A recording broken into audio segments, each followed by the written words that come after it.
30 ఏళ్ళు దాటనే లేదు, ముఖము మీద ముడతలున్నాయి. 40 ఏళ్ళు దాటనే లేదు, నొస్టి మీద గీతలున్నాయి. ఈ పాట వినే ఉంటారు మీరు. అప్పట్లో పైలం సంతోష్ అన్న వాడిండు కదా.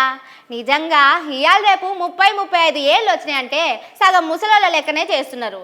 కానీ ఒక ఆమె 52 ఏళ్ల వయసులో ఎవ్వరు ఊహించని పని చేసింది. అందరూ అవ్వర బిడ్డ అన్నారు ఆ అక్క చేసిన పనిని చూసి. అదేందో చూద్దాం పారి.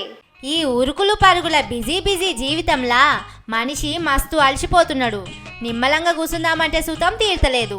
అందుకే కావచ్చు 30-40 ఏళ్ళు వచ్చేసరికే కాళ్ళ నొప్పులు, నడుముల నొప్పులు అంటున్నారు. కానీ ఈ అక్కను చూడురి ఓసారి.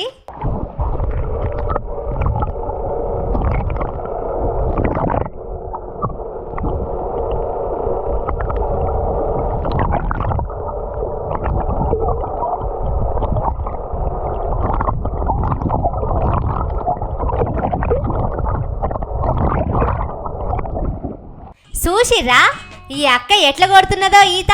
ఈ అక్క పేరు గోలి శ్యామల. 5 రోజులల్లా విశాఖపట్నం కాంచెల్లి కాకినాడ దాకా ఈత కొట్టుకుంటా పోయింది. రోజుకు 30 కిలోమీటర్లు ఈత కొట్టి 5 రోజులల్లా 150 కిలోమీటర్ల దూరంలో ఉన్న కాకినాడకు చేరుకున్నది. ఒక స్విమ్మింగ్ నేర్పించే కంపెనీలు పెట్టిన ఈ సాహస యాత్రల పాల్గొని అందరితోటి శభాష్ అనిపించుకున్నది. ఇప్పుడే కాదు, ఇంతకు ముందు సుతం గిట్లనే సముద్రంలో ఈత కొట్టి రికార్డులు క్రియేట్ చేసింది.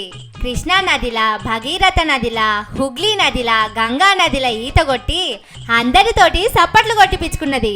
52 ఏళ్ల సుతం రువ్వడిగా మీద దుంకే అలలకు, మనుషులను మింగే తిమింగలాలకు భయపడకుండా సముద్రంలా 150 కిలోమీటర్లు ఈత కొట్టింది. అక్క గుండె గట్టిదే. గుండె ఒక్కటే కాదు, అక్కకు కాళ్ళు, రెక్కలు కూడా గట్టిగానే ఉన్నట్టున్నాయి. అందుకే గంత దూరం గింత సుతం అలసిపోకుండా ఈత కొట్టి సోరోళ్లకు నన్ను చూసి నేర్చుకోర్రి అని చెప్పకనే చెప్పింది. నిజంగానుల్లా జీవితంలో ఏదైనా సాధించాలి అని మనసులో పడితే వయసు అడ్డం రానే రాదు అనేదానికి అక్కనే ఉదాహరణ లెక్క నిలబడ్డది.